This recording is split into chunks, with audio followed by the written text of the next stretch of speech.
राम मंदिर पैशांचा वापर पक्ष फोडाफोडीसाठी।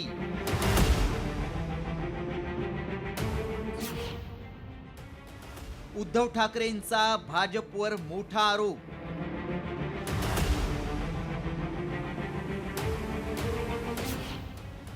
ठाकरेंचं भाजप विरोधात रामरक्षा आंदोलन।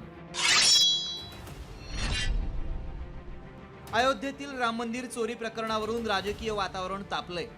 राम मंदिर चोरी प्रकरणावरून विरोधकांनी सत्ताधारी भाजप विरोधात टीकेची झोड उठवली आहे। अशातच आता राम मंदिर चोरी प्रकरणावरून उद्धव ठाकरेंनी खळबळजनक आरोप केलाय। राम मंदिरातील चोरीचा पैसा भाजपनं पक्षफोडीसाठी वापरल्याचा दावा ठाकरेंनी केलाय। तर दुसरीकडे उद्धव ठाकरेंच्या आरोपांवर पलटवार करताना भाजपनं पक्षफुटीवरून ठाकरे सेनेला खोचक टोला लगावलाय।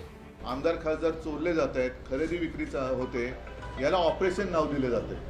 ऑपरेशन हे ऑपरेशन ते। मग आता हे ऑपरेशन राम मंदिर भाजपा करते का, हा एक महत्त्वाचा मुद्दा आहे। राम मंदिरावरती दरोडा तर टाकला जातोय, टाकला गेलाय, त्याच्याबद्दल पुरावे सुद्धा दिले गेलेत। काही जणांचं म्हणणं असं आहे की त्या चोरीचा पैसा हा इतर पक्ष फोडण्यासाठी वापरला जातोय। हे फार गंभीर आहे। पाकिस्तानचा एजंट उद्धव उल्ला हक याची एक पत्रकार परिषद झाली।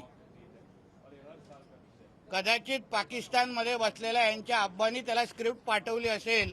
स्वतः मुख्यमंत्री असताना अजान स्पर्धा घेणारा हाच उद्धव उल हक आता मोठा आहे ना, मंदिरामध्ये जाऊन महाआरत्या करण्याची आठवण येते।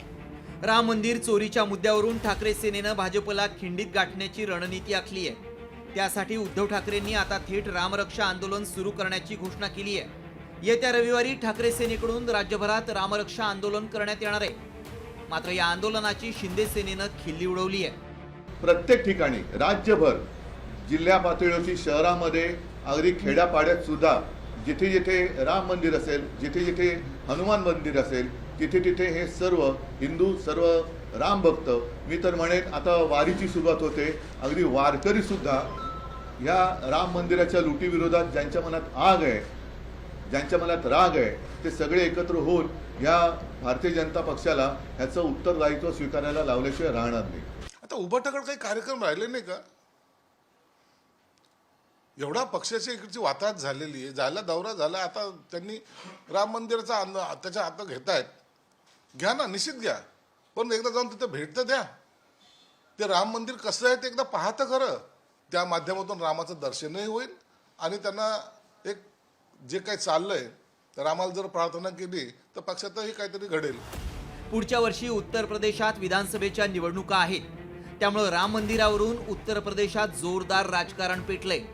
मात्र आता याचे तीव्र पडसाद महाराष्ट्रातही उमटू लागले असून उद्धव ठाकरेंना दीर्घ काळानंतर भाजपला कोंडीत पकडण्याची संधी आली आहे। मात्र त्यांच्या या आंदोलनाला राज्यात कसा प्रतिसाद मिळणार आणि मवियातले मित्रपक्षही त्यांच्यासोबत उभे राहणार का, याची उत्सुकता आहे। ब्युरो रिपोर्ट, साम टीव्ही न्यूज।